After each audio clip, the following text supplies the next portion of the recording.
when you were going over there, because I imagine obviously you've taken the camper van across to Perth.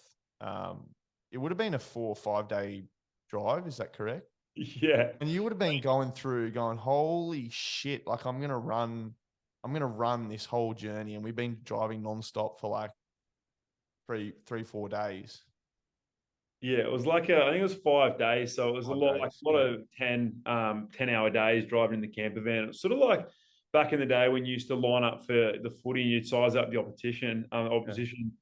But yeah, I was sort of sizing it up for a month, going like, like 4 or 5 days, going like, fuck, I'm gonna be running Yeah. this for like more than 2 months. So it was like when I was driving, I was like, this is terrible driving over. And I was like, fuck, but I got to run back. So but yeah, No. it was sort of cool to see like what I'd be running on to be like, okay, well, the shoulders here. It was sort of like a bit calming because I've never driven across the country or seen all of the roads from in between Perth and Sydney. So I was like, I was expecting like dirt roads, nothing. I was like, it's not as bad as I thought. There was some terrible stretches, but it was sort of like, okay, well, there are shoulders to run on. It's not as it's obviously super dangerous, but it's not as dangerous as I thought. I thought I'd be running like on the road and have to jump off, but there are shoulders for most parts of it anyway. A lot of roadkill as well. Apparently, that like the stench of that you could smell from like 100 meters away coming up to it.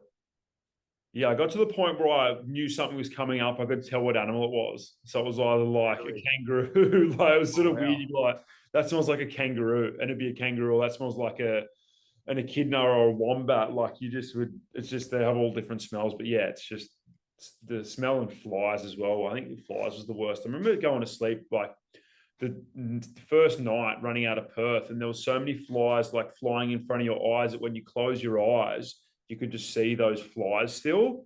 Wow.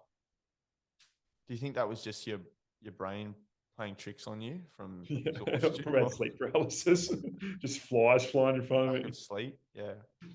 And so, what have you ever did you ever consider, taking potentially two vans? A lot of people have talked about how it's hard when you have a support crew and you're running for so long, and then you also have to get enough sleep. It can be hard with cooking, washing up, and being in a little van with multiple people, and they're up helping you obviously stay on track with your preparation and food and clothing, whatever it be.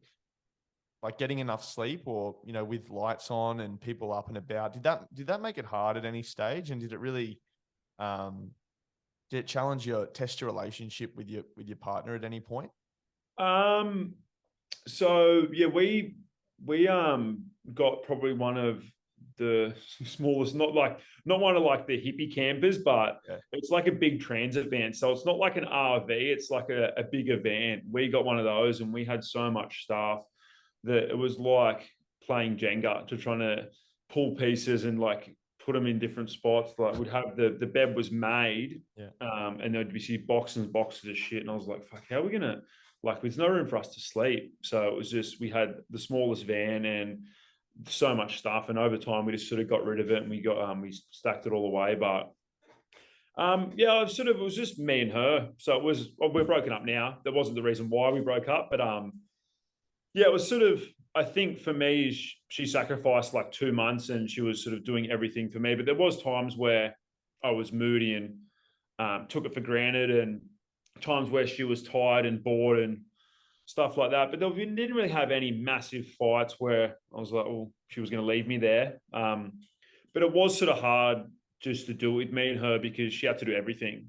And then all I had to do was pretty much run and get to the van, get to the van where she had to cook, clean, drive, take photos where we could, and do everything. So it would be nice with a bigger team to do it. It'd be so much easier if you had a Yeah. van and people could drive ahead and people do, they all have their own jobs. But I sort of liked it how it was just us two. It was probably the hardest way you can do it, and I still made it. So Yeah, and it's so much respect to her as well. I think to think about, like, it was hard on you as the runner, obviously, the journey, but the drive would have been just as hard, and all the prep. When you're out on the road for over 2 months, just driving and living in that small little van, and doing all the chores for you as well. It would be such a big task as well. And I'm sure you couldn't have done what you did without her support as well. Yeah, not at all. We're still really good friends now. She works at there's two gyms, so we got Trans 40 Carlton and Carrying Bar. And we used to work for the same company, so I see her like every week, and we're just really good friends now. But yeah, it's I obviously ran, but she was just as bigger part of it as I was. Yeah. Without her, that I would have been running with a shopping trolley. So Yeah, that's awesome to hear, mate.